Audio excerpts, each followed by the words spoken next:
이해 안 되시는 부분이나 그런 거 있나요? 그러신가요? 여러분들은 타투이스트가 딱 이제 되셨어요. 그러면 어떻게 하루를 보내실 거예요?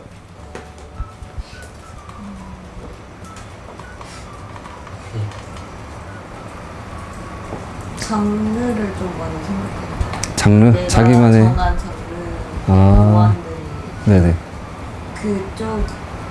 그쪽 그 장르를 하시는 분들이 어떻게 하시는 분이에요? 아, 네네. 어떤 스타일을 하고 싶으세요? 아직은 잘 모르겠는데 네. 블랙 앤 그레이나 네네. 감성 타투, 감성 타투? 렌터인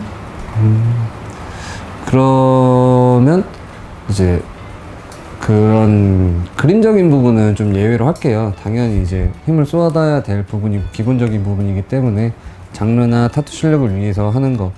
그 외적으로도 그 사람이 한 가지 일만 하고 살 수는 없잖아요. 물론 한 가지 일만 하면 그 분야에 뭐 대단한 전문가가 될 수 있고 할 수 있지만 뭐 사실 어쩔 때에는 좀 취미도 가지셔야 되고 그런 게 좋은데, 제가 예전에 그 화실에서 교육을 받은 적이 있는데 화가 선생님께서 그 얘기를 하시더라고요. 네가 만약에 놀 거면은 그림이 가까운 곳에서 놀아라. 그래서 어디 뭐 놀러 가도 전시를 가고 좀 이렇게 생활화 하시는 게 좋아요. 그래서 저 같은 경우도 지금 친구를 몇 년째 지금 못 만나고 있거든요. 저 찾아서 와서 이제 타투를 작업받는 친구가 아닌 경우에는. 그래서 좀 어떻게 보면은 열심히 하려는 그런 생각이 있기 때문에 모든 일에 좀 초점을 맞추는 편이에요. 그래서 모든 타투이스트들이 다 그럴 필요는 없다고 생각하지만 여러분들이 좋아하는 일인 만큼 조금 모든 면에서 타투라는 거를 좀 생각하셔서 움직이시면은 도움이 많이 될 거예요. 그래서 경험도 많이 생기고 그런 것들도 있고요. 타투이스트가 되면 어떻게 하실 거예요? 어떤 하루를 보내고 싶으세요? 흥미 없을 것 같아서 또한 열심히 하고 공부하고 그렇잖아요. 업무 외적으로도 좀 취미생활도 한번 생각해 보시는 게 좋다는 거고요. 그리고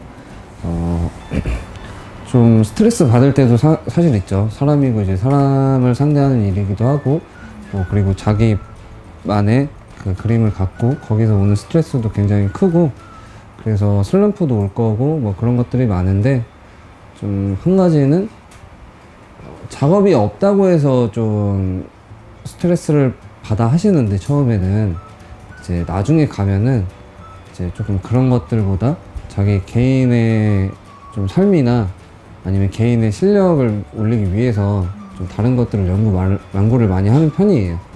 그래서 당연히 이제 많이 해본 사람이 잘한다고 타투 작업도 많이 해본 사람이 잘하겠지만 좀 그런 기회를 찾아보는 것도 여러분들의 몫이라고 생각하거든요. 그래서 그런 거에 시간을 쏟는 것도 전혀 헛된 시간이 아니니까 그렇게 생각하시면 될 것 같습니다. 타투 작업 실력이 좋아도 홍보가 이루어지지 않으면 원활한 타투이스트 활동이 힘듭니다. 뭐 홍보 같은 경우는 저희가 계속 지금 얘기하는 대로 SNS 이런 게 있는데, 블로그라던가 그런 것들은 개인이 하기가 힘들어요. 말씀드렸듯이 블로그 같은 경우는 시간이 많이 들이기 때문에 다른 업체에 맡겨서, 전문 업체에 맡겨서 하는 경우가 있어요.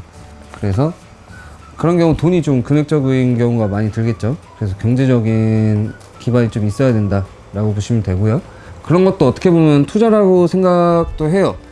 그래서 지금 비교적 많이 하시는 게 SNS인데, SNS는 적은 비용으로 좀 고창출을 할 수 있거든요. 그렇게 생각하시면 돼요. 그래서 손님 입장에서는 타투 홍보를 잘 보고 선택해야 하기 때문에 타투 작업 실력보다 그 홍보 실력이 좋은 경우, 이제 기대 이하의 작품을 받을 수 있기 때문에 그런 경우가 있고요. 뭐 타투 작업 실력 이외에도 유명세나 이런 걸 통해서 작업을 하는 경우도 있어요. 그래서 그런 경우는 어떻게 보면 SNS의 영향력이나 아니면은 자기 이미지의 영향력이나 좀 그런 것들이 있기 때문에 그런 것들도 사실 잘 사용하시면 좋아요. 잘 사용하시면. 그렇게 하시면 되고요. 타투이스트들 간의 정기적인 모임도 아주 중요한 일이고요. 단순히 만나서 노는 것은 포함되지 않아요. 뭐 술 먹고 이런 거는 포함되지 않고요.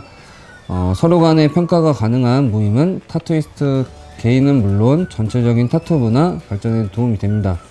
그래서 타투이스트를 만나서 정기 모임 하는 경우도 있는데 예를 들어서 뭐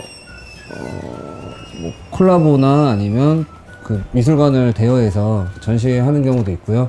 그다음에 저희 나라는 최근에는 여태까지 없어졌다가 지금 다시 10월 달에 좀 소규모로 열릴 것 같아요. 뭔가 그런 컨벤션 같은 게 있는데 컨벤션 같은 활동도 타투이스트들 간에 모여서 많이들 하는 편이고요.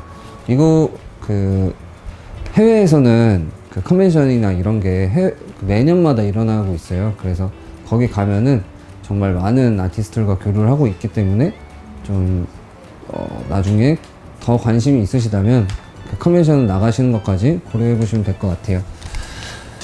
선배들이나 타투 작업을 잘 하시는 분들을 만나면 좀 도움이 많이 되는 부분이 많아요. 그래서 뭐 매너리즘에 빠진다거나 슬럼프에 빠질 때 좀 도움을 요구하거나 좀 조언을 받을 수 있는 부분이 많기 때문에 아티스트들 간의 교류가 필요하다.